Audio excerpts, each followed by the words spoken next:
For my Latinos out there, this big, beautiful bill that was just passed is going to give you big, beautiful problems. Let's break it down in manzanitas. First is the child credit tax restriction. This is how it's going to affect you. Let's say your parents usually get $1,700 for you, or you get that for your child.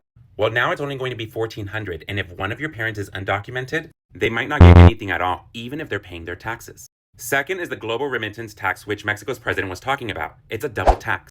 So if your parents send money to Mexico, El Salvador, Guatemala, they're going to have to pay an additional 3.5% fee. So if your abuela gets $500 a month that your parents sent her, they're going to have to pay an additional $17.50. But that money was already taxed. You see, a double tax.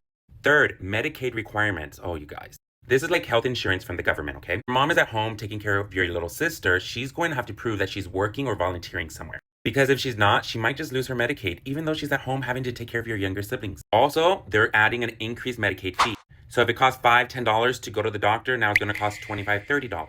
SNAP. If your family gets SNAP, they're going to have to prove they're working. Not just working, but they're working a certain amount of hours. And if they can't prove that, they will lose it. The problem here is sometimes you go over the amount that you can be making, and then you lose your benefits, but you still can't afford anything. Now, Obamacare, also known as the Affordable Care Act.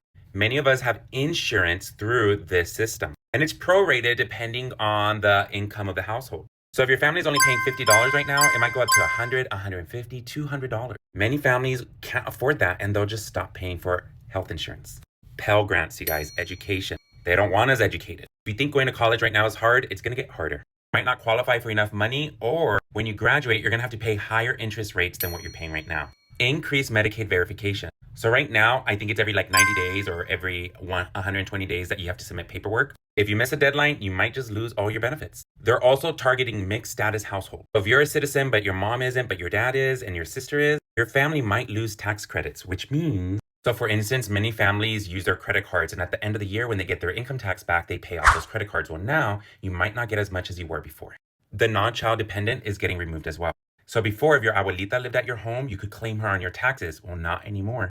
So you still have to help your abuelita, and you're not going to get a tax credit for that. What are they going to do with all this money that they're taking away from all of us? $70 billion to the border wall and immigration. They're going to charge asylum seekers that go to the border $1,000 just to apply for asylum. They're also targeting nonprofits. Some of these nonprofits help immigrants in court with advice, with food, with housing. It can all be gone.